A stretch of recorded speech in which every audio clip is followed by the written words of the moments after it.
Good morning, class 9. Let's start today's class. So, today we'll be starting a new chapter in physics, that is chapter number 4, pressure in fluids and atmospheric pressure. So, before starting the chapter, first we try to clear the terms like thrust, pressure, mathematical expression, their units. Okay, then we'll enter into the liquid pressure. Now, see, let's start today's class. So, first comes the pressure. Okay, first comes the thrust. Let us try to know about the thrust first. Thrust is actually the force which acts normally on any surface. Normally means perpendicularly. Okay, when you apply the force perpendicularly on any surface, that particular force is called the thrust. As it is a force, its SI unit is Newton. Okay, now comes, so here you need to learn about the definition. Its SI unit. Okay, SI unit is Newton. Okay, as it is a force. Then comes next pressure.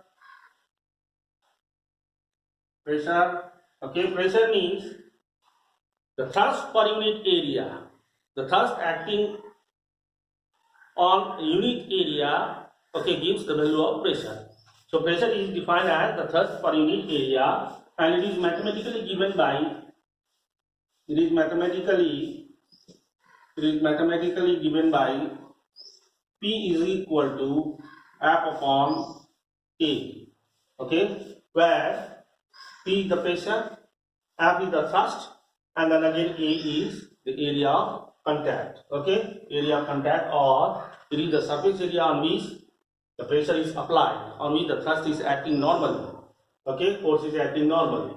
So this is about the mathematical expression of pressure. Now comes the SI unit of pressure. SI unit of pressure. SI unit of pressure. The SI unit of pressure is Pascal. Okay, it is Pascal. P-A-S-C-A-L. In short, we write P-A. Okay, like this, Pascal. And then again next, now you need to remember here that the thrust is a vector quantity. That means it is described completely by both its direction as well as magnitude. Okay, whereas pressure is a scalar quantity. A scalar quantity. That means in order to describe the pressure, we just need the magnitude only. It is independent of the direction. Okay. Now next, as we know that the unit of the SI unit of force is Newton, and the area is meter square. So Pascal can be also written as 1 or Newton per meter square. Newton per meter square. Okay. Now from here you can be asked to define 1 Pascal. Okay, define 1 Pascal. So that time, how you will be defining? First you write that P is equal to, we know P is equal to F upon A. Okay, that means 1 Pascal is equal to 1 Newton upon 1 meter square. Okay, so that means 1 Pascal is defined as that pressure exerting on the surface of 1 meter square when the force of 1 Newton, okay, acts on it perpendicularly or normally. Okay, so this is how you can define 1 Pascal. Then other unit, CGS unit. So these are the SI unit, CGS unit. CGS unit, as we know that in CGS, Newton, force is measured in terms of dyne, and in CGS unit, area is measured in terms of centimeter square. So the CGS unit will be dyne centimeter per centimeter square. So this is the CGS unit of pressure. Then still, some more units are given here in the book. Okay, and the relationship is also given. Here it is given that 1 dyne centimeter square, 1 dyne centimeter per centimeter square is equal to 0.1 Newton per meter square. 0.1 Newton per meter square. Okay, then again next, or we can also write like this, that is 1 Newton per meter square is equal to 10 dyne per centimeter square. So this is the relationship between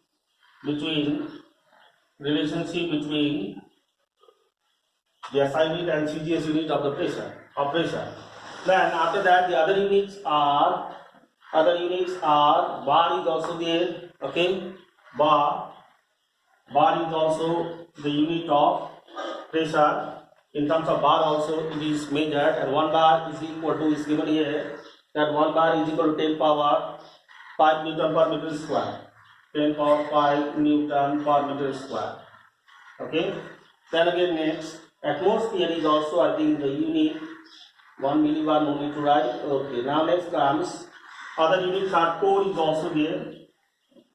1 2. Okay. 1 2 is equal to how much? 1 millimeter of mercury. 1 millimeter of mercury. So millimeter mercury is also the unit of pressure. Okay, in which the pressure is measured, and then 1 atmosphere, pressure is equal to how much? 1 atmospheric pressure is equal to 762. Okay, so these are the units. Now here what we observe is that the pressure acting on any surface depends upon 2 factors. Number 1 is the force acting on it, and the second one is area of contact. Okay, more the area of contact, then what will happen? Less will be the pressure. So pressure is inversely proportional to area of contact, and then it is directly proportional to the force applied. Okay, the same thing we can understand. Like if I keep the book like this, okay, then less force acts on my palm. The reason is, okay, area of contact is more. But if I keep the book like this, as you can see, the area of contact is lesser. Okay, so that is what will happen. More pressure comes into action. Okay, so this particular fact explains why the camel is called the sheep of the desert. The camel usually have broad feet. Okay, so that is why what happens when it walks on the sand. Okay, due to its as its feet has broad area. So what happens is that the less pressure comes into action, and it can easily walk on the sand, as its feet does not sink very easily. Okay, in the sand. So let us keep up to here, students. The remaining portion will continue in the next video. Thank you.